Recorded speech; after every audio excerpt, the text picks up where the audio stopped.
कि साडा यूथ साडी जवानी ने भी दस दिता कि जवानी साडी कल्ली नशे करन वाली ते बुलट ते पटाके पाउण वाली नहीं। अज जवानी जिहड़े अपने बजुर्गों के नाल मोढे नाल मोढा ला के इत्थे खड़ी हुई है। मैं सारी जवानी नूं बहुत दाद दिंदा। सरकारां इदां जिद्दां हुण संभाल रहे हैं कि सरकारां इदां संभली सरकार हुण मैं दस दिना कि सरकार अंदरों अंदर ही संभली बैठी है। कोई शर्म के मारे ਜਿਹੜੇ ਉਹ ਹਾਲੇ ਯੈਸ नहीं कर रहे कि ਅਸੀਂ बिल वापस नहीं लै रहे और बिल वापस ਉਹ ਲਈ बैठे ने। ਅਸੀਂ ਧਰਤੀ ਦੀ ਹਿੱਕ ਉੱਤੇ ਹਲ ਵਾ ਕੇ ਸਭ ਬੰਜਰ ਜ਼ਮੀਨਾਂ ਵੀ ਆਬਾਦ ਕੀਤੀਆਂ। ਉਹ ਖੂਨ ਤੇ ਪਸੀਨੇ ਨਾਲ ਸਿੰਜ ਸਿੰਜ ਕੇ ਅਸੀਂ ਫਸਲਾਂ ਵੀ ਸਭ ਮਾਲੋ ਮਾਲ ਕੀਤੀਆਂ। ਉਹ ਸਾਡੀ ਹੋਂਦ ਨੂੰ ਮਟਾਉਣਾ ਹੱਥ ਸੂਰਜਾਂ ਨੂੰ ਪਾਉਣਾ ਸਾਡਾ ਤੇਰੇ ਕੋਲੋਂ ਜਾਣਾ ਨਹੀਂ ਵਜੂਦ ਮਿਟਿਆ। ਸਾਨੂੰ ਵੱਡਿਆਂ ਤੋਂ ਮਿਲੀ ਕੁਰਬਾਨੀ ਤੇ ਕਿਸਾਨੀ ਸਾਡੀ ਹਿੱਕਾਂ ਉੱਤੇ ਜਾਂਦਾ ਇਤਿਹਾਸ ਲਿਖਿਆ। ਸਾਨੂੰ ਪੁਰਖਿਆਂ ਤੋਂ ਮਿਲੀ ਕੁਰਬਾਨੀ ਤੇ ਕਿਸਾਨੀ ਸਾਡੀ ਹਿੱਕਾਂ ਉੱਤੇ ਜਾਂਦਾ ਇਤਿਹਾਸ ਲਿਖਿਆ। ਜਿਹੜੇ ਪ੍ਰਦੇਸ਼ਾਂ ਦੇ ਵਿੱਚ ਲੋਕ ਬੈਠੇ ਨੇ ਉਹਨਾਂ ਵਿੱਚ ਇੰਨਾ ਉਤਸ਼ਾਹ ਹੈ ਔਰ ਉਹਨਾਂ ਨੇ ਮਾਲੀ ਤੌਰ ਤੇ ਔਰ ਇਮੋਸ਼ਨਲ ਤੌਰ ਤੇ ਜਿਹੜੀ ਮਦਦ ਕੀਤੀ ਹੈ ਸਾਡੇ ਇਸ ਹਿੰਦੁਸਤਾਨ ਦੀ ਇਸ ਸੰਘਰਸ਼ ਦੀ ਉਹਦਾ ਕੋਈ ਦੇਣਾ ਨਹੀਂ ਦੇ ਸਕਦਾ। ਔਰ ਕਰੋਨਾ ਕਰਕੇ ਕੋਵਿਡ ਕਰਕੇ ਉਹ ਡਰਦੇ ਬੈਠੇ ਨੇ ਫਲਾਈਟਾਂ ਨਹੀਂ ਆ ਰਹੀਆਂ। ਜੇ ਕਿਤੇ ਮਾਹੌਲ ਨਾਰਮਲ ਹੋ ਜਾਏ ਫਲਾਈਟਾਂ ਖੁੱਲ੍ਹ ਜਾਣ ਤੇ ਮੇਰਾ ਖਿਆਲ ਹੈ ਇੱਥੇ ਦਿੱਲੀ ਦੇ ਵਿੱਚ ਤੇਲ ਸੁੱਟਣ ਨੂੰ ਜਗ੍ਹਾ ਨਹੀਂ ਹੋਣੀ। ਸਾਰੇ ਬੰਦੇ ਕਮਰ ਕੱਸਾ ਲੇਡੀ ਸਾਡੀਆਂ ਮਾਤਾਵਾਂ ਭੈਣਾਂ ਬੱਚੇ ਜਿਹੜੇ ਉੱਥੇ ਦੇ ਬੋਰਨ ਆ ਉਹ ਵੀ ਕਮਰ ਕੱਸੀ ਬੈਠੇ ਆ ਕਿ ਸਾਨੂੰ ਕਦੋਂ ਜੇ ਨਾ ਇਹ ਮੋਦੀ ਸਰਕਾਰ ਨਾ ਮੰਨੀ ਉਹ ਇਹ ਜਹਾਜ਼ ਭਰ ਕੇ ਇੱਥੇ ਜਿਵੇਂ ਟਰਾਲੀਆਂ ਲੱਗੀਆਂ ਹੋਈਆਂ ਨਾ ਜੀ ਇੱਦਾਂ ਹੀ ਦਿੱਲੀ ਏਅਰਪੋਰਟ ਤੇ ਬੰਬੇ ਏਅਰਪੋਰਟ ਤੇ ਜਿੱਥੇ ਏਅਰਪੋਰਟ ਹੈਗੇ ਆ ਇਸੇ ਤਰ੍ਹਾਂ ਜਹਾਜ਼ ਜਿਹੜੇ ਉਹ ਪਾਰਕ ਆ। ਇੱਕ ਸਮਾਂ ਸੀ ਜਦੋਂ ਪੰਜਾਬ ਨੂੰ ਗਾਇਕੀ ਦੇ ਰਾਹ ਦੇ ਨਾਲ ਅੱਗੇ ਲੈ ਕੇ ਜਾਣ ਵਾਸਤੇ ਗਾਇਕਾਂ ਦੀ ਲੋੜ ਪਈ ਤਾਂ ਉਸੇ ਗਾਇਕਾਂ ਦੀ ਲਿਸਟ ਇੱਕ ਨਾਮ ਸੀ ਸਰਬਜੀਤ ਸਿੰਘ ਚੀਮਾ ਜਿਨ੍ਹਾਂ ਨੂੰ ਕਿ ਅੱਜ ਸਨਮਾਨ ਕਰਨ ਵਾਸਤੇ ਵੀ ਇੱਥੇ ਪੁੱਜੇ ਨੇ ਔਰ ਕਿਸਾਨੀ ਸੰਘਰਸ਼ ਦੇ ਵਿੱਚੋਂ ਸ਼ਿਰਕਤ ਕਰਨ ਆਏ ਨੇ। ਤਾਂ ਸਰਬਜੀਤ ਚੀਮਾ ਉਹ ਨਾਮ ਨੇ ਜਿਨ੍ਹਾਂ ਨੇ ਕਿ ਪੰਜਾਬੀ ਮਾਂ ਬੋਲੀ ਨੂੰ ਜਿੱਥੇ ਪ੍ਰਫੁੱਲਿਤ ਕੀਤਾ ਤੇ ਉਹਦੇ ਨਾਲ ਨਾਲ ਪੰਜਾਬੀ ਉਹ ਗੀਤ ਉਸ ਵੇਲੇ ਗਾਏ ਕਿ ਜਿਹੜੇ ਕਿ ਅੱਜ ਤੱਕ ਗਾਏ ਜਾਂਦੇ ਨੇ। ਤਾਂ ਇੱਕ ਪੰਜਾਬੀ ਮਿਊਜ਼ਿਕ ਇੰਡਸਟਰੀ 'ਚ ਵੱਡਾ ਨਾਮ ਹੈ ਸਰਬਜੀਤ ਸਿੰਘ ਚੀਮਾ ਅਤੇ ਅਮਿਤੋਜ ਮਾਨ ਜੀ ਵੀ ਉਹਨਾਂ ਦੇ ਨਾਲ ਮੌਜੂਦ ਨੇ। ਤਾਂ ਅਸੀਂ ਚਰਚਾ ਜਾਰੀ ਰੱਖਾਂਗੇ। ਸਭ ਤੋਂ ਪਹਿਲੇ ਚੀਮਾ ਸਾਹਿਬ ਕੋ ਆਵਾਂਗੇ। ਚੀਮਾ ਸਾਹਿਬ ਇੱਕ ਪੁਰਾਣਾ ਸਮਾਂ ਸੀਗਾ ਕਿ ਜਦੋਂ ਗੀਤ ਤੁਸੀਂ ਗਾਉਂਦੇ ਸੀ ਤਾਂ ਅੱਜ ਕਿਸਾਨੀ ਸੰਘਰਸ਼ ਹੈ ਇੱਕ ਵਾਰ ਫਿਰ ਤੁਸੀਂ ਨਜ਼ਰ ਆਇਓ ਕੀ ਕਹਿਣਾ ਚਾਹੋ? ਸਭ ਤੋਂ ਪਹਿਲਾਂ ਤਾਂ ਮੈਂ ਇਸ ਕਿਸਾਨੀ ਅੰਦੋਲਨ ਦੇ ਵਿੱਚ ਇਸ ਮੋਰਚੇ ਦੇ ਵਿੱਚ ਆ ਕੇ ਮੈਂ ਮਾਣ ਮਹਿਸੂਸ ਕਰ ਰਿਹਾ ਕਿਉਂਕਿ ਉਹ ਮੋਰਚਾ ਹੈ ਜਿਹੜਾ ਸਾਡੇ ਬਜ਼ੁਰਗਾਂ ਨੇ ਸਾਡੀਆਂ ਮਾਤਾਵਾਂ ਨੇ ਮੇਰੇ ਵੱਡੇ ਤੋਂ ਛੋਟੇ ਵੀਰਾਂ ਨੇ ਇਹਦੀਆਂ ਜੜ੍ਹਾਂ ਦੇ ਵਿੱਚ ਜੜ੍ਹਾਂ ਨੂੰ ਸਿੰਜਿਆ। ਬਹੁਤ ਦਹਾਕਿਆਂ ਤੋਂ ਲੈ ਕੇ ਇਹ ਸੰਘਰਸ਼ ਲੜਦੇ ਆਏ ਨੇ ਸਾਡੇ ਕਿਸਾਨ। ਅੱਜ ਭਾਰਤ ਦੇ ਉੱਪਰ ਪੂਰੇ ਦੇਸ਼ ਦੇ ਉੱਪਰ ਬਹੁਤ ਵੱਡੀ ਮੁਸੀਬਤ ਪਈ ਹੈ ਤੇ ਸਭ ਤੋਂ ਪਹਿਲਾਂ ਸਾਡੀ ਪੰਜਾਬੀ ਕੌਮ ਜਿਹੜੀ ਆ ਉਹ ਸਭ ਤੋਂ ਮੋਹਰੇ ਹੋ ਕੇ ਤੁਰੀ ਆ। ਉਹਦੇ ਨਾਲ ਬਾਕੀ ਸਟੇਟਾਂ ਨੇ ਹਰਿਆਣਾ ਲਾ ਲਓ ਰਾਜਸਥਾਨ ਲਾ ਲਓ ਹਿਮਾਚਲ ਲਾ ਲਓ ਹੋਰ ਬਾਕੀ ਯੂਪੀ ਬਿਹਾਰ ਬੰਗਾਲ ਤਾਮਿਲਨਾਡੂ ਸਾਰਿਆਂ ਨੇ ਬਹੁਤ ਵੱਡੀ ਆਪਣੀ ਜਗ੍ਹਾ ਸਪੋਰਟ ਕੀਤੀ ਆ। ਤੇ ਮੈਂ ਸਾਰਿਆਂ ਉਹਨਾਂ ਬਜ਼ੁਰਗਾਂ ਭੈਣਾਂ ਭਰਾਵਾਂ ਦਾ ਧੰਨਵਾਦ ਕਰਦਾ ਜਿਨ੍ਹਾਂ ਨੇ ਮੇਰਾ ਖਿਆਲ ਕਿੰਨੇ ਹਫ਼ਤੇ ਮਹੀਨੇ ਹੋ ਗਏ ਆ ਆਪਣੇ ਘਰ-ਬਾਰ ਨੂੰ ਛੱਡ ਕੇ ਉਹ ਸੜਕਾਂ ਤੇ ਆ ਕੇ ਸੁੱਤੇ ਪਏ ਨੇ ਸੌਂਦੇ ਨੇ ਟਰਾਲੀਆਂ ਦੇ ਵਿੱਚ ਟਰਾਲੀਆਂ ਦੇ ਹੇਠਾਂ ਵੜ ਕੇ। ਤੇ ਮੈਂ ਇਹ ਨਹੀਂ ਕਹਿੰਦਾ ਕਿ ਖੁਸ਼ੀ ਦੀ ਗੱਲ ਹੈ ਮੈਂ ਮਾਣ ਦੀ ਗੱਲ ਕਿਉਂ ਕਰ ਰਿਹਾ ਕਿ ਅਸੀਂ ਸਭ ਤੋਂ ਮੋਹਰੇ ਹੋ ਕੇ ਲੜ ਰਹੇ ਹਾਂ ਔਰ ਜਿਹੜੀ ਪੰਜਾਬੀ ਕੌਮ ਆ ਇਹ ਸਭ ਤੋਂ ਪਹਿਲਾਂ ਹੀ ਇਹ ਹਰ ਕੰਮ ਦੇ ਵਿੱਚ ਮੋਹਰੇ ਹੁੰਦੀ ਆ। ਅੱਜ ਇਹਨਾਂ ਨੇ ਜਿਵੇਂ ਮਾਨ ਸਾਹਿਬ ਨੇ ਸਟੇਜ ਤੋਂ ਗੱਲ ਕੀਤੀ ਸੀ ਕਿ ਸਾਡਾ ਯੂਥ ਸਾਡੀ ਜਵਾਨੀ ਨੇ ਵੀ ਦੱਸ ਦਿੱਤਾ ਕਿ ਜਵਾਨੀ ਸਾਡੀ ਕੱਲੀ ਨਸ਼ੇ ਕਰਨ ਵਾਲੀ ਤੇ ਬੁਲਟ ਦੇ ਪਟਾਕੇ ਪਾਉਣ ਵਾਲੀ ਨਹੀਂ। ਅੱਜ ਜਵਾਨੀ ਜਿਹੜੇ ਆਪਣੇ ਬਜ਼ੁਰਗਾਂ ਦੇ ਨਾਲ ਮੋਢਾ ਲਾ ਕੇ ਇੱਥੇ ਖੜੀ ਹੋਈ ਆ। ਮੈਂ ਸਾਰੀ ਜਵਾਨੀ ਨੂੰ ਬਹੁਤ ਦਾਦ ਦਿੰਦਾ ਔਰ ਵਧਾਈ ਦਿੰਦਾ ਔਰ ਅਸੀਂ ਜਿੱਥੇ ਵੀ ਥੋੜ੍ਹੇ ਬਹੁਤੇ ਉਖੜੇ ਹੋਵਾਂਗੇ ਅਸੀਂ ਬਹੁਤ ਉਸ ਪ੍ਰਮਾਤਮਾ ਨੇ ਮਿਹਰ ਕੀਤੀ ਅਸੀਂ ਬਹੁਤ ਟਾਈਮ ਦੇ ਨਾਲ ਸੰਭਲ ਗਏ। ਪਰ ਸਰਕਾਰਾਂ ਨਹੀਂ ਸੰਭਲੀਆਂ ਤੁਸੀਂ ਤੇ ਅਸੀਂ ਕਹਿੰਦੇ ਸਰਕਾਰਾਂ ਕਿਉਂ ਨਹੀਂ ਸੰਭਲਦੀਆਂ? ਸਰਕਾਰਾਂ ਇੱਦਾਂ ਜਿੱਦਾਂ ਹੁਣ ਸੰਭਾਲ ਰਹੇ ਕਿ ਸਰਕਾਰਾਂ ਇੱਦਾਂ ਹੀ ਸੰਭਲੀਆਂ।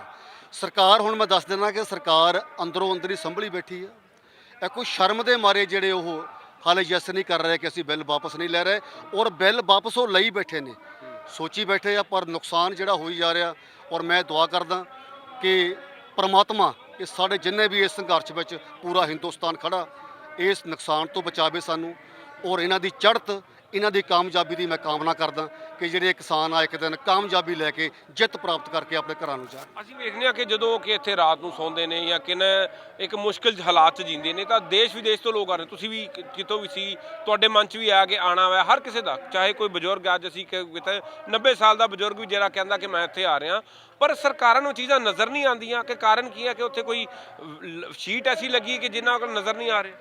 ਨਜ਼ਰ ਭਾਜੀ ਦੇਖੋ, ਉਹਨਾਂ ਨੂੰ ਸਾਰਾ ਕੁਝ ਆਉਂਦਾ, ਸਰਕਾਰਾਂ ਨੂੰ ਕੀ ਨਜ਼ਰ ਨਹੀਂ ਆਉਂਦਾ ਜੀ, ਉਹਨਾਂ ਨੂੰ ਸਭ ਕੁਝ ਨਜ਼ਰ ਆ ਰਿਹਾ। ਔਰ ਮੈਂ ਪਹਿਲਾਂ ਵੀ ਗੱਲ ਕਰ ਚੁੱਕਾ ਕਿ ਉਹਨਾਂ ਨੂੰ ਸਭ ਕੁਝ ਦਿਖਦਾ, ਉਹ ਹਾਰ ਮੰਨੀ ਵੀ ਬੈਠੇ ਆ, ਪਰ ਹਾਰ ਕਬੂਲਣ ਤੋਂ ਸ਼ਰਮ ਮੰਨ ਰਹੇ ਆ। ਔਰ ਇੱਕ ਦਿਨ ਉਹਨਾਂ ਦੀ ਹਾਰ ਜਿਹੜੀ ਉਹ ਸਾਹਮਣੇ ਆ ਜਾਣੀ ਹੈ, ਜ਼ੁਬਾਨ ਤੇ ਆ ਜਾਣੀ, ਕਲਮਾਂ ਤੇ ਆ ਜਾਣੀ ਹੈ। ਔਰ ਮੈਂ ਇੰਨੀ ਗੱਲ ਦੱਸ ਦਿੰਦਾ ਕਿ ਮੈਂ ਹਾਲੇ ਕੱਲ ਪਰਸੋਂ ਕੈਨੇਡਾ ਤੋਂ ਫਲਾਈਟ ਲਈ ਆ, ਔਰ ਇੱਥੇ ਜਿੰਨੇ ਪੰਜਾਬੀ ਨੇ, ਭਾਵੇਂ ਉਹ ਭਾਰਤ ਵਾਸੀ ਨੇ, ਬਾਕੀ ਸਟੇਟਾਂ ਵਾਲੇ, ਔਰ ਜਿਹੜੇ ਪ੍ਰਦੇਸ਼ਾਂ ਦੇ ਵਿੱਚ ਲੋਕ ਬੈਠੇ ਨੇ, ਉਹਨਾਂ ਵਿੱਚ ਇੰਨਾ ਉਤਸ਼ਾਹ ਆ। ਔਰ ਉਹਨਾਂ ਨੇ ਮਾਲੀ ਤੌਰ ਤੇ ਔਰ ਇਮੋਸ਼ਨਲ ਤੌਰ ਤੇ ਜਿਹੜੀ ਮਦਦ ਕੀਤੀ ਹੈ ਸਾਡੇ ਇਸ ਹਿੰਦੁਸਤਾਨ ਦੀ ਇਸ ਸੰਘਰਸ਼ ਦੀ, ਉਹਦਾ ਕੋਈ ਦੇਣਾ ਨਹੀਂ ਦੇ ਸਕਦਾ। ਔਰ ਕਰੋਨਾ ਕਰਕੇ, ਕੋਵਿਡ ਕਰਕੇ ਉਹ ਡਰਦੇ ਬੈਠੇ ਨੇ, ਫਲਾਈਟਾਂ ਨਹੀਂ ਆ ਰਹੀਆਂ। ਜੇ ਕਿਤੇ ਮਾਹੌਲ ਨਾਰਮਲ ਹੋ ਜਾਏ, ਫਲਾਈਟਾਂ ਖੁੱਲ੍ਹ ਜਾਣ, ਤੇ ਮੇਰਾ ਖਿਆਲ ਹੈ ਇੱਥੇ ਦਿੱਲੀ ਦੇ ਵਿੱਚ ਤੇਲ ਸੁੱਟਣ ਨੂੰ ਜਗ੍ਹਾ ਨਹੀਂ ਹੋਣੀ। ਸਾਰੇ ਬੰਦੇ ਕਮਰ ਕੱਸਾ, ਲੇਡੀ ਸਾਡੀਆਂ ਮਾਤਾਵਾਂ, ਭੈਣਾਂ, ਬੱਚੇ ਜਿਹੜੇ ਉੱਥੇ ਦੇ ਬੋਰਨ ਆ, ਉਹ ਵੀ ਕਮਰ ਕੱਸੀ ਬੈਠੇ ਆ ਕਿ ਸਾਨੂੰ ਕਦੋਂ, ਜੇ ਨਾ ਇਹ ਮੋਦੀ ਸਰਕਾਰ ਨਾ ਮੰਨੀ, ਉਹ ਇਹ ਜਹਾਜ਼ ਭਰ ਕੇ ਇੱਥੇ ਜਿਵੇਂ ਟਰਾਲੀਆਂ ਲੱਗੀਆਂ ਹੋਈਆਂ ਨਾ ਜੀ, ਇਦਾਂ ਹੀ ਦਿੱਲੀ 에ਅਰਪੋਰਟ ਤੇ ਬੰਬੇ 에ਅਰਪੋਰਟ ਤੇ ਜਿੱਥੇ 에ਅਰਪੋਰਟ ਹੈਗੇ ਆ, ਇਸੇ ਤਰ੍ਹਾਂ ਜਹਾਜ਼ ਜਿਹੜੇ ਉਹ ਪਾਰ ਕਰ ਜਾਂਦੇ।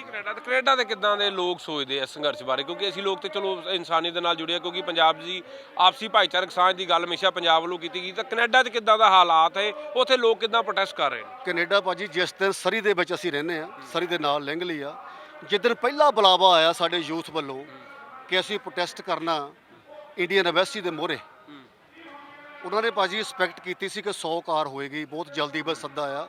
1000 ਤੋਂ ਉੱਪਰ ਕਾਰ ਜਿਹੜੀ ਉਹ ਡਾਊਨਟਾਊਨ ਦੇ ਵਿੱਚ ਪਹੁੰਚੀ, ਔਰ ਡਾਊਨਟਾਊਨ ਦੇ ਵਿੱਚ ਖੜੇ ਹੋਣ ਨੂੰ ਲੋਕਾਂ ਦੀ ਜਗ੍ਹਾ ਨਹੀਂ ਸੀ, ਔਰ ਉੱਥੇ ਲੋਕਾਂ ਨੇ ਦੱਸ ਦਿੱਤਾ। ਉਸ ਤੋਂ ਬਾਅਦ ਮੇਰਾ ਖਿਆਲ ਕਿੰਨੇ ਪ੍ਰੋਟੈਸਟ ਆ, ਸਰੀ ਕੀ ਆ, ਬਰੈਂਪਟਨ, ਟੋਰਾਂਟੋ, ਸਿਡਨੀ, ਮੈਲਬੌਰਨ, ਪੂਰੇ ਯੂਰਪ, ਇੰਗਲੈਂਡ ਦੇ ਵਿੱਚ ਜਿੱਥੇ ਵੀ ਪੰਜਾਬ ਵਸੇ ਆ, ਔਰ ਉਹ ਸੁਨੇਹਾ ਜਿਹੜਾ ਉਹ ਇਹ ਮੋਦੀ ਸਰਕਾਰ ਤੱਕ ਪਹੁੰਚ ਚੁੱਕਾ। ਔਰ ਮੈਂ ਤਾਂ ਹੀ ਕਹਿ ਚੁੱਕਾ ਕਿ ਇਹ ਨੁਕਸਾਨ ਹੋਰ ਹੋਏਗਾ, ਪਰ ਇਹ ਅੰਦਰ ਖਾਤੇ ਮੰਨੇ ਬੈਠੇ ਆ, ਇਹ ਬਿੱਲ ਵਾਪਸ ਲਈ ਬੈਠੇ ਆ, ਇੱਕ ਦਿਨ ਸਾਹਮਣੇ ਆ ਜਾਏਗਾ। ਕੁਝ ਗੀਤ ਗਾਇਆ ਜੀ ਤੁਸੀਂ ਕਿਸਾਨੀ ਤੇ? ਹਾਂਜੀ, ਮੈਂ ਤੁਹਾਡੇ ਨਾਲ ਸ਼ੇਅਰ ਕਰਦਾ ਜੀ ਗੀਤ। ਅਸੀਂ ਧਰਤੀ ਦੀ ਇੱਕ ਉੱਤੇ ਹਲ ਵਾ ਕੇ ਸਭ ਬੰਜਰ ਜ਼ਮੀਨਾਂ ਵੀ ਆਬਾਦ ਕੀਤੀਆਂ, ਉਹ ਖੂਨ ਤੇ ਪਸੀਨੇ ਨਾਲ ਸਿੰਜ ਕੇ ਅਸੀਂ ਫਸਲਾਂ ਵੀ ਸਭ ਮਾਲੋ ਮਾਲ ਕੀਤੀਆਂ। ਉਹ ਸਾਡੀ ਹੋਂਦ ਨੂੰ ਮਟਾਉਣਾ, ਹੱਥ ਸੂਰਜਾਂ ਨੂੰ ਪਾਉਣਾ, ਸਾਡਾ ਤੇਰੇ ਕੋਲੋਂ ਜਾਣਾ ਨਹੀਂ ਵਜੂਦ ਮਿਟਿਆ। ਸਾਨੂੰ ਵੱਡਿਆਂ ਤੋਂ ਮਿਲੀ ਕੁਰਬਾਨੀ ਤੇ ਕਿਸਾਨੀ, ਸਾਡੀ ਹਿੱਕਾਂ ਉੱਤੇ ਜਾਂਦਾ ਇਤਿਹਾਸ ਲਿਖਿਆ। ਸਾਨੂੰ ਪੁਰਖਿਆਂ ਤੋਂ ਮਿਲੀ ਕੁਰਬਾਨੀ ਤੇ ਕਿਸਾਨੀ, ਸਾਡੀ ਹਿੱਕਾਂ ਉੱਤੇ ਜਾਂਦਾ ਇਤਿਹਾਸ ਲਿਖਿਆ। 47 ਦੇ ਦਹਾਕੇ ਦੀ ਗੱਲ ਕਰ ਲਈਏ ਤੇ 1947 'ਚ ਵੀ ਇਹੋ ਹੀ ਪੰਜਾਬ ਸੀ ਜਿਹੜਾ ਸਭ ਤੋਂ ਮੋਹਰੇ ਲੱਗਾ ਜੀ। ਉਦੋਂ ਵੀ ਇਸ ਤਰ੍ਹਾਂ ਦੇ ਹਾਲਾਤ ਸੀਗੇ ਕਿ ਜਿਸ ਤਰ੍ਹਾਂ ਵਿਭਾਜਨ ਹੋਇਆ ਤਾਂ ਪੰਜਾਬੀ 10 ਲੱਖ ਤੋਂ ਵੱਧ ਪੰਜਾਬੀ ਨੇ ਸ਼ਹਾਦਤ ਦਿੱਤੀ। ਕੀ ਅੱਜ ਮੋਦੀ ਸਾਹਿਬ ਸ਼ਹਾਦਤ ਵੀ ਭੁੱਲ ਗਏ ਨੇ? ਭਾਜੀ ਕੋਈ ਨਹੀਂ ਭੁੱਲਿਆ, ਕੋਈ ਨਹੀਂ ਭੁੱਲਿਆ। ਉਹਨਾਂ ਨੂੰ ਸਭ ਪਤਾ ਹੈ ਇਹ ਜਦੋਂ ਕਿਸੇ ਬੰਦੇ ਥੱਲੇ ਵੀ ਕੁਰਸੀ ਆ ਜਾਂਦੀ ਨਾ ਜੀ, ਇਹ ਕੁਰਸੀ ਦਾ ਕਮਾਲ ਹੈ। ਉਹਨਾਂ ਨੂੰ ਸਭ ਕੁਝ ਭੁੱਲਿਆ, ਕੁਝ ਨਹੀਂ ਹੈ ਵੀ ਨਾ ਉਹਨਾਂ ਨੂੰ ਯਾਦ ਨਾ ਹੋਵੇ, ਸਭ ਕੁਝ ਯਾਦ ਹੈ। ਇਹ ਕੁਰਸੀ ਦੀ ਕਮਾਲ ਹੈ ਤੇ ਪੈਸੇ ਦੀ ਸ਼ੋਹਰਤ ਜਿਹੜੀ ਜਦੋਂ ਬੰਦੇ ਦੇ ਸਿਰ ਚੜ੍ਹ ਕੇ ਬੋਲਦੀ ਆ, ਇਹ ਸਾਰਾ ਉਹਦਾ ਕਹਿੰਦੇ ਆਜ਼ਾਦੀ ਦੇ ਉੱਤੇ ਤਾਂ ਕੁਝ ਵੀ ਨਹੀਂ। ਆਜ਼ਾਦੀ ਜਿਨ੍ਹਾਂ ਪੰਜਾਬੀਆਂ ਨੇ ਆਜ਼ਾਦੀ ਦਵਾਈ, ਕਹਿੰਦੇ 83% ਜਿਹੜਾ ਰਿਕਾਰਡ ਸਟੈਟ ਕਹਿੰਦਾ 83% ਪੰਜਾਬੀ ਕੁਰਬਾਨ ਹੋਏ ਤਾਂ ਅੱਜ ਮੁਲਕ ਆਜ਼ਾਦ ਹੋਇਆ ਤੇ ਜਿੱਥੇ ਅਸੀਂ ਅੱਜ ਖਲੋਤੇ ਹਾਂ। ਪਰ ਭਾਜੀ ਆਜ਼ਾਦੀ ਇਹਨਾਂ ਨੇ ਆਉਣ ਕਿੱਥੇ ਦਿੱਤੀ ਹੈ ਜੀ? ਆਜ਼ਾਦੀ ਤੇ ਇੱਕ ਨਾਂ ਦੀ ਆ ਗਈ, ਦੇਸ਼ ਦੀ ਵੰਡ ਹੋ ਗਈ ਔਰ ਦੇਸ਼ ਵੰਡਿਆ ਗਿਆ ਔਰ ਲੋਕਾਂ ਦਾ ਨੁਕਸਾਨ ਹੋਇਆ, ਜਾਨਾਂ ਗਈਆਂ, ਖੂਨ ਡੁੱਲਿਆ। ਬਾਅਦ ਦੇ ਵਿੱਚ ਪੰਜਾਬ ਦੇ ਵਾਂਡੇ ਪੈ ਗਏ, ਪੰਜਾਬ ਪਾੜ ਕੇ ਰੱਖ ਦਿੱਤਾ, ਪੰਜਾਬ ਚੀਰ ਕੇ ਰੱਖ ਦਿੱਤਾ। ਆਜ਼ਾਦੀ ਨਹੀਂ ਹੈ ਇਹ, ਆਮ ਲੋਕਾਂ ਦੀ ਆਜ਼ਾਦੀ ਨਹੀਂ ਹੈ, ਇਹ ਰਜਵਾੜੇ ਲੋਕਾਂ ਦੀ, ਇਹਨਾਂ ਮਿਨਿਸਟਰਾਂ ਦੀ, ਗਵਰਨਮੈਂਟ ਦੀ ਆਜ਼ਾਦੀ ਅਸੀਂ ਕਹਿ ਸਕਦੇ ਹਾਂ ਜੀ, ਲੋਕਾਂ ਦੀ ਆਜ਼ਾਦੀ ਨਹੀਂ ਹੈ। ਕਾਰਪੋਰੇਟ ਘਰਾਣਿਆਂ ਨੂੰ ਆਜ਼ਾਦੀ ਦਿੱਤੀ ਜੀ ਜੀ ਜੀ ਜੀ। ਕਾਰਪੋਰੇਟ ਘਰਾਣੇ ਕਿਤੇ ਨਾ ਕਿਤੇ ਪੰਜਾਬ ਦੀ ਕਿਸਾਨੀ ਨੂੰ ਖਤਮ ਕਰ ਰਹੇ। ਜਿਸ ਤਰ੍ਹਾਂ ਤੁਸੀਂ ਆਪਣੇ ਗੀਤ 'ਚ ਵੀ ਕਿਹਾ ਕਿ ਅਸੀਂ ਸਭ ਕੁਝ ਪੂਰੇ ਇੰਡੀਆ ਦੇ ਕਿਸਾਨੀ ਘਰਾਣੇ ਨੂੰ ਢਹਿ ਲੱਗ ਰਹੀ ਹੈ ਜੀ। ਇਕੱਲੇ ਕਿਸਾਨ ਤੇ ਮਜ਼ਦੂਰ ਨਹੀਂ, ਜੇ ਕੱਲ ਨੂੰ ਇਨ ਕੇਸ ਉਹ ਮਾਲਕ ਮਿਹਰ ਕਰੇਗਾ, ਬਾਬਾ ਨਾਨਕ ਮਿਹਰ ਕਰੇਗਾ, ਮੈਂ ਕਹਿ ਚੁੱਕਾ ਇਹ ਸਭ ਬਿੱਲ ਬੁੱਲ ਵਾਪਸ ਹੋ ਜਾਣੇ ਆ। ਇਨ ਕੇਸ ਕੋਈ ਇਦਾਂ ਦੀ ਗੱਲ ਹੁੰਦੀ ਆ ਕਿ ਬਿੱਲ ਵਾਪਸ ਨਹੀਂ ਹੁੰਦਾ, ਇਕੱਲੇ ਕਿਸਾਨ ਤੇ ਮਜ਼ਦੂਰ ਇਹਦੇ ਨਾਲ ਸੰਬੰਧਿਤ ਨਹੀਂ। ਮੋਰ ਦੈਨ 90% ਜਿਹੜੇ ਘਰਾਣੇ ਆ ਲੋਕ ਇਹਦੀ ਮਾਰ ਦੇ ਵਿੱਚ ਉਹਨਾਂ ਨੂੰ ਮਾਰ ਪੈਣੀ ਹੈ, ਰਗੜੇ ਜਾਣੇ ਆ। ਇਕੱਲੇ ਕਿਸਾਨਾਂ ਦੀ ਗੱਲ ਨਹੀਂ ਹੋਣੀ, ਇਹ ਪੂਰਾ ਹਿੰਦੁਸਤਾਨ ਗਰਕ ਕੇ ਰਹਿ ਜਾਏਗਾ ਜੀ। ਆਖਰੀ ਸਵਾਲ ਲਾਂਗਾ, ਇਸ ਜਿਹੜਾ ਮੋਰਚਾ ਇੱਕ ਚੀਜ਼ ਆਈ ਕਿ ਸਿਆਸਤ ਵਿੱਚ ਨਹੀਂ ਗਈ, ਲੀਡਰ ਕੋਈ ਨਹੀਂ ਚੜਨ ਦਿੱਤਾ। ਸਿਆਸਤ ਉਹ ਆਪਾਂ ਨੂੰ ਸਭ ਨੂੰ ਪਤਾ ਜੀ, ਇਹ ਜਿਹੜੀ ਗੇਮ ਹੀ ਹੈ ਸਿਆਸਤੀ ਹੈ। ਇਹ ਸਿਆਸਤੀ ਗੇਮ ਖੇਡੀ ਜਾ ਰਹੀ ਆ ਔਰ ਇਹ ਵਧੀਆ। ਸਾਡੇ ਭਰਾ ਕਈ MP MLAs ਹੈਗੇ ਆ ਸਾਡੇ ਪੰਜਾਬ ਤੋਂ, ਬਾਕੀ ਸਟੇਟਾਂ ਤੋਂ, ਸਾਨੂੰ ਕਿ ਉਹਨਾਂ ਦਾ ਨਿੱਜੀ ਬੈਰ ਦੁਸ਼ਮਣੀ ਨਹੀਂ ਹੈ, ਪਰ ਇਹ ਜਿਹੜਾ ਮੋਰਚਾ ਇਹ ਕਿਸਾਨਾਂ ਦਾ, ਇਹ ਕਿਰਤੀਆਂ ਦਾ ਮੋਰਚਾ, ਇਹ ਜਿਹੜੀ ਖੇਡੀ ਜਾ ਰਹੀ ਹੈ ਪੋਲੀਟੀਸ਼ੀਅਨਾਂ ਵੱਲੋਂ ਖੇਡੀ ਜਾ ਰਹੀ, ਤਾਂ ਕਿ ਉਹਨਾਂ ਨੂੰ ਇਸ ਮੰਚ ਦੇ ਉੱਪਰ ਕੋਈ ਜੀ ਆਇਆ ਨਹੀਂ ਹੈਗੀ ਔਰ ਹੋਣੀ ਵੀ ਨਹੀਂ ਚਾਹੀਦੀ। ਨਹੀਂ ਜੀ। ਸਾਡੇ ਨਾਲ ਮਿਤੋਜ ਮਾਨ ਜੀ ਮੌਜੂਦ ਨੇ, ਅਸੀਂ ਉਹਨਾਂ ਨਾਲ ਗੱਲ ਕਰਾਂਗੇ। ਸਰ, ਬਹੁਤ ਸਾਰੀ ਪੰਜਾਬੀ ਫਿਲਮ ਇੰਡਸਟਰੀ ਤੁਹਾਡਾ ਵੱਡਾ ਨਾਮ ਹੈ, ਕਈ ਤੁਹਾਡੀ ਫਿਲਮਾਂ ਬਹੁਤ ਸਾਰੇ ਮੈਸੇਜ ਦੇ ਕੇ ਗਈਆਂ। ਜਿਸ ਤਰ੍ਹਾਂ ਅਗਰ ਗੱਲ ਕਰੀਏ ਹਵਾਏਂ ਤੋਂ ਸ਼ੁਰੂ ਕਰੀਏ, ਤਾਂ ਕੀ ਕਹਿਣਾ ਚਾਹੁੰਦੇ ਹੋ? ਇਹ ਸੰਘਰਸ਼ ਜਿਹੜਾ ਹੈ ਇਹ ਕੀ ਸੁਨੇਹਾ ਦੇ ਰਿਹਾ? ਅਸਲ 'ਚ ਕੀ ਹੈ ਨਾ, ਸੰਘਰਸ਼ ਤਾਂ ਲੜਿਆ ਜਾ ਰਿਹਾ ਕੁਝ ਮਨਵਾਉਣ ਲਈ। ਸੁਨੇਹਾ ਤਾਂ ਕਹਿ ਲਓ ਸਾਨੂੰ ਬੋਨਸ 'ਚ ਮਿਲ ਗਿਆ। ਬੋਨਸ ਕਿਹੜੀ ਚੀਜ਼ ਦਾ ਮਿਲ ਗਿਆ ਕਿ ਜੋ ਸਾਡੀ ਮਾਨਸਿਕਤਾ ਜਾਗੀ ਹੈ ਪੰਜਾਬੀਆਂ ਦੀ, ਇਹ ਜਿਹੜੀ ਇੱਕ ਬੋਨਸ ਮਿਲਿਆ ਨਾ ਸਾਨੂੰ, ਇਹ ਕਮਾਲ ਦੀ ਜਿੱਤ ਹੈ। ਸੰਘਰਸ਼ ਤਾਂ ਆਰੰਭਿਆ ਗਿਆ ਹੈ ਕਿ ਬਿੱਲ ਵਾਪਸ ਕਰਾਏ ਜਾਣ। ਜਿਹੜਾ ਇੱਕ ਖਤਰਾ ਹੈ ਜਿਹਦਾ ਆਭਾਸ ਇਹਨਾਂ ਨੇ ਪਹਿਲਾਂ ਮਹਿਸੂਸ ਕਰ ਲਿਆ, ਉਹਨੂੰ ਰੋਕ ਲਿਆ ਜਾਵੇ। ਪਰ ਅਸਲ ਪੋਜ਼ਿਟਿਵਿਟੀ ਜਿਹੜੀ ਸਾਨੂੰ ਮਿਲ ਗਈ ਇਹਦੇ 'ਚੋਂ, ਜਿਹੜੀਆਂ ਸ਼ਾਇਦ ਅਸੀਂ ਗੱਲਾਂ ਕਰਕੇ ਲੱਗੇ ਰਹਿੰਦੇ, ਯੂਥ ਨੇ ਜਾਗੂਗਾ, ਇਹ ਜਿਹੀਆਂ ਗੱਲਾਂ ਕਿਉਂ ਨਹੀਂ ਕਰਦਾ, ਪੜ੍ਹਦਾ ਕਿਉਂ ਨਹੀਂ, ਸੁਣਦਾ ਕਿਉਂ ਨਹੀਂ, ਉਹ ਸਾਰਾ ਕੁਝ ਹੋ ਗਿਆ। ਆ 10 ਦਿਨਾਂ ਨੇ ਜਾਂ ਇਸ ਮਹੀਨੇ ਨੇ ਜਾਂ ਕਹਿ ਲਓ 3 ਮਹੀਨਿਆਂ ਨੇ ਕਰਤਾ। ਸਰਕਾਰਾਂ ਨੇ ਕਰੋੜਾਂ ਖਰਚੇ ਕਿ ਐਦਾਂ ਹੋ ਜਾਊਗਾ, ਜੋ ਨੌਜਵਾਨਾਂ ਨੂੰ ਇਹ ਚੀਜ਼ ਦੇ ਰਹੇ ਆ, ਨੌਜਵਾਨਾਂ ਵਾਸਤੇ ਇਹ ਪਾਲਿਸੀ ਲੈ ਕੇ ਆ ਰਹੇ ਆ, ਉਹਨਾਂ ਵਾਸਤੇ, ਬਜ਼ੁਰਗਾਂ ਵਾਸਤੇ ਇਹ ਲੈ ਕੇ ਆ ਰਹੇ, ਪਰ ਇੱਥੇ ਤੇ ਸਾਰੇ ਇਕੱਠੇ ਹੋ ਗਏ ਬਿਨ ਪੈਸੇ। ਤੁਸੀਂ ਹੁਣੇ ਗੱਲ ਕਹਿ ਰਹੇ ਸੀ ਨਾ ਚੀਮਾ ਜੀ ਹੋਰਾਂ ਨੂੰ ਕਿ ਰਾਜਨੀਤਿਕ ਲੋਕਾਂ ਨੂੰ ਕਿਉਂ ਨਹੀਂ ਆਉਣ ਦਿੱਤਾ, ਫੇਰਾ ਖਾਲੀ ਹੋਣਾ ਸੀਗਾ, ਪੰਡਾਲ ਫਿਰ ਖਾਲੀ ਹੋਣਾ ਸੀ। ਅੱਛਾ, ਇਹ ਅੱਛੀ ਗੱਲ ਹੈ। ਕੀ ਹੈ ਕਿ ਜਦੋਂ ਪਾਰਟੀਆਂ ਆ ਜਾਂਦੀਆਂ ਨਾ, ਉਹ ਇੱਕ ਖਾਸ ਕਿਸਮ ਦੀ ਵਿਚਾਰਧਾਰਾ ਆ ਜਾਂਦੀ ਹੈ। ਮੈਂ ਤਾਂ ਇੱਕ ਲੀਡਰ ਨੂੰ ਪੁੱਛਿਆ, ਮੈਂ ਕਿਹਾ ਜੀ ਅੱਜ ਕੱਲ੍ਹ ਤੁਸੀਂ ਵਿਹਲੇ ਹੋ ਗਏ, ਕਹਿੰਦੇ ਹਾਂਜੀ ਕੰਮ ਘਟ ਗਿਆ। ਮੈਂ ਤਾਂ ਇਹ ਇਹਨਾਂ ਨੂੰ ਸਾਰਿਆਂ ਨੂੰ, ਬਲਕਿ ਸੱਜਣਾ ਮਿੱਤਰਾਂ ਨੂੰ ਕਹੂੰਗਾ ਕਿ ਇਸ ਪੋਜ਼ਿਟਿਵਿਟੀ ਜੋ ਜਨਰੇਟ ਹੋਈ ਹੈ, ਇਹਨੂੰ ਲੈ ਕੇ ਜਾਓ ਵਾਪਸ। ਲੀਡਰ ਵਿਹਲੇ ਹੋ ਗਏ ਸਾਡੇ ਪੰਜਾਬ ਦੇ। ਤੁਸੀਂ ਕਿਉਂ ਵਰੀ ਕਿਉਂ ਕਰ ਰਹੇ ਹੋ, ਇੰਨੀ ਚਿੰਤਾ ਕਿਉਂ ਕਰ ਰਹੇ ਹੋ? ਕੋਈ ਟੈਨਸ਼ਨ ਨਹੀਂ, ਮੈਂ ਤਾਂ ਚੰਗੀ ਗੱਲ ਹੈ, ਲੀਡਰ ਵਿਹਲੇ ਹੋ ਗਏ, ਆਪਦੇ ਘਰ ਨੂੰ ਟਾਈਮ ਦੇਣਗੇ, ਥੋੜਾ ਬਹੁਤ ਕੁਝ ਹੋਰ ਦੇਖਣਗੇ। ਸਭ ਤੋਂ ਵੱਡੀ ਚੀਜ਼ ਆ ਕਿ ਇਸ ਮੋਰਚੇ 'ਚ ਇੱਕ ਚੀਜ਼ ਵੱਖਵਾਦੀ ਦੀ ਗੱਲ ਕੀਤੀ ਜਾਂਦੀ, ਤੁਹਾਨੂੰ ਕੋਈ ਨਜ਼ਰ ਆ? ਤੁਸੀਂ ਦੱਸੋ, ਤੁਸੀਂ ਇਹ 20 ਦਿਨ ਤੋਂ ਮੈਨੂੰ ਤਾਂ ਨਹੀਂ ਨਜ਼ਰ ਆਇਆ। ਮੈਂ ਤੁਹਾਨੂੰ ਵੱਖਵਾਦੀ ਲੱਗਦਾ? ਨਹੀਂ ਜੀ। ਪਹਿਲਾਂ ਤਾਂ ਇਹ ਵੱਖਵਾਦੀਆਂ ਦਾ ਰੂਪ ਬਣਾਉਂਦੇ ਨੇ, ਸਰਕਾਰ ਬਣਾਉਂਦੀ ਨਾ। ਨਹੀਂ, ਮੈਂ ਉਹੀ ਤਾਂ ਕਹਿ ਰਿਹਾ ਨਾ, ਤੁਹਾਡੇ ਰਾਹੀਂ ਬਣਾਉਂਦੀ ਹੈ ਨਾ, ਪ੍ਰੈਸ ਦੇ ਰਾਹੀਂ ਲੋਕਾਂ ਨੂੰ ਆਂਦੇ। ਨਹੀਂ, ਤੁਸੀਂ ਤਾਂ ਖੈਰ ਬਹੁਤ ਅੱਛਾ ਰੋਲ ਅਦਾ ਕਰ ਰਹੇ ਹੋ, ਪ੍ਰੈਸ ਦੇ ਰਾਹੀਂ ਦੱਸਦੀ ਆ ਨਾ, ਤਾਂ ਤੁਹਾਡਾ ਵੀ ਹੱਕ ਬਣਦਾ, ਮੈਨੂੰ ਲੱਗਦਾ ਮੇਰਾ ਵੀ ਬਣਦਾ, ਇਹਨਾਂ ਦਾ ਵੀ ਬਣਦਾ। ਦੱਸੋ ਕਿਹੜਾ ਹੈ? ਕੀ ਲੰਬੀ ਦਾੜੀ ਤੇ ਪੱਗ ਨਾਲ ਹੋ ਜਾਂਦਾ ਹੈ, ਜਾਂ ਕਿਸੇ ਫਲਸਫੇ ਦੀ ਗੱਲ ਕਰਨ ਨਾਲ ਹੋ ਜਾਂਦਾ ਹੈ, ਜਾਂ ਬੋਲੇ ਸੌ ਨਾਲ ਹੋ ਜਾਂਦਾ, ਜਾਂ ਹਰ ਮਹਾਦੇਵ ਨਾਲ ਹੋ ਜਾਂਦਾ, ਜਾਂ ਅੱਲਾਹੂ ਅਕਬਰ ਨਾਲ ਹੋ ਜਾਂਦਾ। ਸਮਝ ਨਹੀਂ ਆਉਂਦੀ ਮਸਲਾ ਕੀ ਹੈ ਨਾ। ਸਾਰੇ ਧਰਮਾਂ ਦਾ ਖੂਨ ਇਕੱਠਾ ਹੁੰਦਾ ਵੇ। ਇਹੀ ਤਾਂ ਕਾਰਨ ਹੈ ਕਿ ਇਹ ਜੀ ਨਾ, ਇਹ ਸਭ ਬਕਵਾਸ ਗੱਲਾਂ ਸੀਗੀਆਂ। ਗੱਲ ਸਿੱਧੀ ਜੀ ਹੈ ਕਿ ਜਦੋਂ ਲੋਕਾਂ ਦੇ ਹਿੱਤਾਂ ਦੇ ਖਿਲਾਫ ਕੋਈ ਗੱਲ ਜਾਂਦੀ ਹੈ, ਔਰ ਉਹ ਲੋਕ ਜਿਹੜੇ ਕਿ ਉਸ ਕੰਮ ਨੂੰ ਬਿਹਤਰ ਜਾਣਦੇ ਹੋਣ, ਔਰ ਉਹਨਾਂ ਨੂੰ ਨਾ ਪੁੱਛ ਕੇ ਕੁਝ ਉਹਨਾਂ ਲੋਕਾਂ ਨੇ ਉਹ ਚੀਜ਼ਾਂ ਬਣਾਤੀਆਂ ਹੋਣ ਜਿਨ੍ਹਾਂ ਨੂੰ ਉਹਦੇ ਬਾਰੇ ਪਤਾ ਹੀ ਨਾ ਹੋਵੇ, ਜਾਂ ਮੋਟਿਵ ਕੋਈ ਹੋਰ ਹੋਵੇ, ਉਹਨਾਂ ਦਾ ਸੰਘਰਸ਼ ਹੈ ਕਿ ਯਾਰ ਸਾਤੋਂ ਪੁੱਛਦਾ ਲਓ, ਸਾਡਾ ਫਾਇਦਾ ਕਰਨਾ, ਸਾਤੋਂ ਤਾਂ ਪੁੱਛ ਲਓ। ਅਸੀਂ ਸਾਤੋਂ ਪੁੱਛਦੇ ਨਹੀਂਗੇ, ਸਾਡਾ ਫਾਇਦਾ ਕਰੀ ਜਾਂਦੇ ਹੋ, ਸਾਨੂੰ ਨਹੀਂ ਚਾਹੀਦਾ ਯਾਰ, ਛੱਡੋ ਪਰੇ, ਗੱਲ ਖਤਮ। ਜੇ ਕਰਨਾ ਹੀ ਹੈ ਤਾਂ ਸਾਤੋਂ ਪੁੱਛ ਲਓ, ਅਸੀਂ ਦੱਸੀ ਜਾਂਦੇ, ਦੱਸਣ ਨੂੰ ਤਿਆਰ ਨੇ ਕਿ MSP ਕਰ ਦਿਓ, ਕਾਨੂੰਨ ਬਣਾ ਦਿਓ। ਲਿਖਤੀ ਕਿਉਂ ਨੂੰ ਕਾਨੂੰਨ ਬਣਾ ਦਿਓ। ਮੈਨੂੰ ਇੱਕ ਗੱਲ ਦੀ ਸੱਚੀ ਸਮਝ ਨਹੀਂ ਆ ਰਹੀ ਕਿ ਜੀ ਲਿਖਤੀ ਤੌਰ ਤੇ ਦੇ ਦਿੰਨੇ ਆ ਤੇ ਲਿਖ ਦਿਓ, ਕਾਨੂੰਨ 'ਚ ਲਿਖ ਦਿਓ, ਕੀ ਪ੍ਰੋਬਲਮ ਹੈ? ਕਾਰਨ ਕੀ ਹੈ? ਜੇ ਮੈਂ ਤੁਹਾਨੂੰ ਕਹਿ ਰਿਹਾ ਕੋਈ ਗੱਲ, ਤੁਸੀਂ ਕਹੋ ਜੀ ਗੱਲ ਤਾਂ ਤੁਹਾਡੀ ਮੰਨੀ, ਪਰ ਛੱਲੀ ਕੋ ਭੰਨੀ ਹੈ, ਕੋਈ ਗੱਲ ਬਣੀ?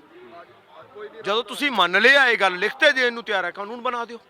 ਔਰ ਜਿਹੜੀ ਚੀਜ਼ ਤੁਹਾਡੇ ਰਾਈਟਸ 'ਚ ਹੀ ਨਹੀਂਗੀ, ਫੈਡਰਲਿਜ਼ਮ ਦੇ ਢਾਂਚੇ ਨੂੰ ਤੁਸੀਂ ਟੋਟਲੀ ਪਾਸੇ ਤਾਰ ਕਰ ਰਹੇ ਹੋ। ਜਿਹੜੀਆਂ ਦੋ ਚੀਜ਼ਾਂ ਤੁਸੀਂ ਬਣਾਉਣੀਆਂ ਹੀ ਨਹੀਂ ਗੀਆਂ, ਔਰ ਤੁਸੀਂ ਕਹਿ ਰਹੇ ਅਸੀਂ ਸੋਧਾਂ ਕਰ ਲਾਂਗੇ ਸਾਰੀਆਂ, ਤੇ ਯਾਰ ਇਹਨਾਂ ਨੂੰ ਪੁੱਛ ਕੇ ਨਵਾਂ ਬਣਾ ਲਓ।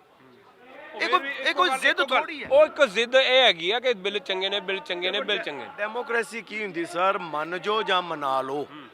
ਔਰ ਉਹ ਇਹ ਨਹੀਂ ਹੁੰਦਾ ਧੱਕੇ ਨਾਲ, ਨਹੀਂ, ਜਾਂ ਤਾਕਤ ਨਾਲ ਨਹੀਂ, ਲੌਜਿਕ ਨਾਲ, ਸਮਝ ਨਾਲ, ਤਰਕ ਨਾਲ, ਵਿਤਰਕ ਨਾਲ। ਪਰ ਇੱਥੇ ਆਂਦੇ ਨਹੀਂ, ਉਹੀ ਮੰਨ ਜੋ, ਅਸੀਂ ਨਹੀਂ ਕਰਾਂਗੇ, ਡੱਬਾ ਬਣਾ ਦੇਾਂਗੇ, ਖਾਲੀ ਕਰ ਦੇਂਗੇ। ਹੁਣ ਇੱਕ ਕਮਾਲ ਦਾ ਇੱਕ ਐਕਸਕਿਊਜ਼ ਹੈ ਕਿ ਜੇ ਤੁਹਾਡੀ ਗੱਲ ਮੰਨ ਲਈ, ਫਿਰ ਲੇਬਰ ਵਾਲੇ ਆ ਜਾਣਗੇ, ਫਿਰ ਫਲਾਨੇ ਆ ਜਾਣਗੇ।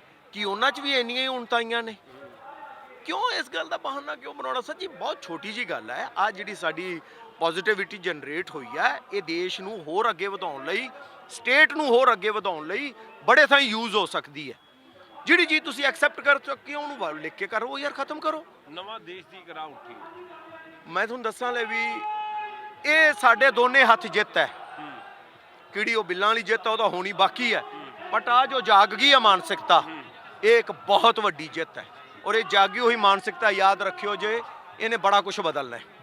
ਸਭ ਤੋਂ ਅਹਿਮ ਹੁੰਦਾ ਆਪਦੇ ਆਪ ਨੂੰ ਬਦਲਣਾ। ਜਦੋਂ ਅੰਦਰਲੇ ਹਨੇਰੇ 'ਚ ਚਾਨਣ ਹੋ ਜੇ ਨਾ, ਫਿਰ ਬੰਦਾ ਬਾਹਰਲੇ ਹਨੇਰਿਆਂ ਨੂੰ ਦੂਰ ਕਰ ਦਿੰਦਾ। ਹੋਰ ਸਾਹਮਣੇ ਕਿ ਪਿੰਡਾਂ 'ਚ ਲੜਾਈ ਝਗੜੇ ਖਤਮ ਹੋ ਗਏ, ਸਟੇਟ 'ਚ ਹੋ ਗਏ, ਹਰਿਆਣਾ ਪੰਜਾਬ 'ਚ ਹੋ ਗਏ। ਸਰਕਾਰ ਕਰੋਨਾ 'ਚ ਨਹੀਂ, ਸਰਕਾਰ ਇੰਨੇ ਪਾਲਿਸੀਜ਼ ਨਹੀਂ ਖਰਚ ਕਦੋਂ ਕਰ ਉਹੀ ਤਾਂ ਕਹਿ ਰਹੇ ਨੇ ਵੀ ਮੇਰੇ ਔਰ ਤੁਹਾਡੇ ਵਰਗੇ ਸਰਕਾਰਾਂ, ਮੁੱਖ ਮੰਤਰੀਆਂ ਔਰ ਪ੍ਰਧਾਨ ਮੰਤਰੀਆਂ ਤੱਕ ਲੱਗੇ ਰਹਿੰਦੇ ਇਹ ਚੀਜ਼ ਨਹੀਂ ਹੋਣੀ ਸੀ ਜੋ ਆ ਹੋ ਗਈ। ਇਹਨੂੰ ਮੈਂ ਕੁਦਰਤ ਦਾ ਵਰਤਾਰਾ ਮੰਨੂਗਾ। ਬੜਾ ਖੂਬਸੂਰਤ ਵਰਤਾਰਾ ਵਾਪਰਿਆ ਹੈ। ਔਰ ਜੇ ਲੇਟ ਕਰਨਗੇ ਨਾ, ਕੋਈ ਚਿੰਤਾ ਨਹੀਂ। ਆ ਪਿੱਛੇ ਜਾ ਕੇ ਵੇਖੋ, ਲੰਗਰ ਲੱਗੇ ਹੋਏ ਨੇ, ਲੋਕ ਜੁੜੀ ਜਾ ਰਹੇ ਨੇ, ਆਈ ਜਾ ਰਹੇ ਨੇ, ਜਾਈ ਜਾ ਰਹੇ ਨੇ, ਲੱਗੇ ਰਹੋ ਜੇ ਨਜ਼ਰ ਲੱਗ। ਸਰਕਾਰਾਂ ਰੋਕਣੀਆਂ ਸ਼ੁਰੂ ਕਰ ਦਿੱਤੀਆਂ, ਉਹ ਕਹਿੰਦੇ ਨਾ ਜਾਓ ਸਾਡੀ ਸਟੇਟ 'ਚ ਰਹੋ। ਉੱਤਰ ਪ੍ਰਦੇਸ਼ ਨੂੰ ਕੱਲ ਰੋਕ ਲਿਆ। ਇੱਥੇ ਆ ਕੇ ਜਿਹੜਾ ਮੁੜ ਗਿਆ ਨਾ ਇੱਕ ਵਾਰੀ, ਹੁਣ ਜਿਵੇਂ ਅਸੀਂ ਆ ਰਹੇ ਸੀ ਤਾਂ ਮੈਨੂੰ ਕਹਿ ਰਿਹਾ ਬੱਚਿਆਂ ਨੂੰ ਲੈ ਕੇ ਆਈਏ, ਮੈਂ ਬ੍ਰਦਰਾਂ ਦਾ ਛੋਟਿਆਂ ਨੂੰ ਵੀ ਲੈ ਕੇ ਆਉਣੇ, ਉਹਨਾਂ ਨੂੰ ਵੀ ਗਵਾਹ ਬਣਾਈਏ ਇਸ ਸੰਘਰਸ਼ ਦਾ। ਕਿਉਂ ਗਵਾਹ ਬਣਾਉਣ ਦੀ ਗੱਲ ਹੁੰਦੀ ਹੈ? ਕਿਉਂਕਿ ਇਹ ਇੱਕ ਹਿਸਟਰੀ ਰਚੀ ਜਾ ਰਹੀ ਹੈ, ਇਤਿਹਾਸ ਬਣ ਰਿਹਾ। ਤੁਸੀਂ ਵੀ ਉਹਦੇ ਗਵਾਹ ਹੋ, ਮੈਂ ਵੀ ਹਾਂ। ਇਹ ਤਾਂ ਬਣਾਉਣ ਵਾਲਿਆਂ 'ਚ ਨੇ।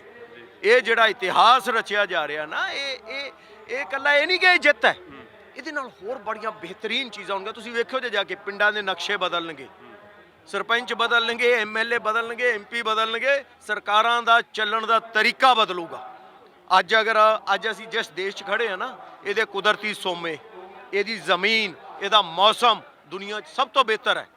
ਪਰ ਅਸੀਂ ਕਿੱਧਰ ਨੂੰ ਜਾ ਰਹੇ ਹਾਂ? ਭੱਜ ਕੇ ਉਹਨਾਂ ਦੇਸ਼ਾਂ ਨਾਲ ਜਿਨ੍ਹਾਂ ਦਾ ਇਹ ਸਾਰਾ ਕੁਝ ਖਰਾਬ ਹੈ। ਕਿਉਂ ਸਹੀ ਹੋ ਗਿਆ? ਕਿਉਂਕਿ ਉੱਥੇ ਚਲਾਉਣ ਵਾਲੇ ਚੰਗੇ ਨੇ। ਇਹ ਡਿਮਾਂਡ ਤੇ ਸਪਲਾਈ ਦਾ ਜ਼ਮਾਨਾ ਹੈ, ਡਿਮਾਂਡ ਤੇ ਸਪਲਾਈ। ਸੋ ਡਿਮਾਂਡ ਕਰਨੀ ਸਿੱਖ ਜਾਾਂਗੇ ਇਸ ਸੰਘਰਸ਼ ਤੋਂ ਬਾਅਦ ਕਿ ਸਾਡੀ ਡਿਮਾਂਡ ਹੈ, ਸਪਲਾਈ ਆਪਣੇ ਆਪ ਹੋਊਗੀ। ਔਰ ਉਹ ਸਪਲਾਈ ਚੰਗੀ ਨਾਲ ਤੁਸੀਂ ਵੇਖੋ ਜੇ ਦੇਸ਼ ਬਦਲਦਾ। ਸ਼ੁਕਰੀਆ ਜੀ। ਤੇ ਮਿਤੋਜ ਮਾਨ, ਸਰਬਜੀਤ ਸਿੰਘ ਚੀਮਾ, ਦੋ ਵੱਡੇ ਕਲਾਕਾਰ, ਲੇਕਿਨ ਸੁਨੇਹਾ ਸਰਕਾਰ ਨੂੰ ਕੀ ਹੈ ਕਿ ਜਿੱਤ ਸਾਡੇ ਕੋਲ ਹੈ ਤਾਂ ਬਿੱਲ ਜਿਹੜੇ ਨੇ ਵਾਪਸ ਹੋਣੇ ਚਾਹੀਦੇ ਨੇ। ਤਾਂ ਬਿੱਲ ਕਦੋਂ ਵਾਪਸ ਹੋਣਗੇ ਇਹ ਵੇਖਣ ਵਾਲੀ ਗੱਲ ਹੋਏਗੀ, ਲੇਕਿਨ ਪੰਜਾਬ ਅਤੇ ਪੰਜਾਬੀਅਤ ਨੂੰ ਜੋੜਨ ਦਾ ਇੱਕ ਸੁਨੇਹਾ ਉਹਨਾਂ ਵੱਲੋਂ ਦਿੱਤਾ ਗਿਆ ਹੈ। ਕੈਮਰਾਮੈਨ ਅਕਸ਼ੇ ਦੇ ਨਾਲ ਸੁਮਿਤ ਖੰਨਾ, ਜਗਬਾਨੀ ਟੀਵੀ, ਸਿੰਘ ਬਾਰਡਰ।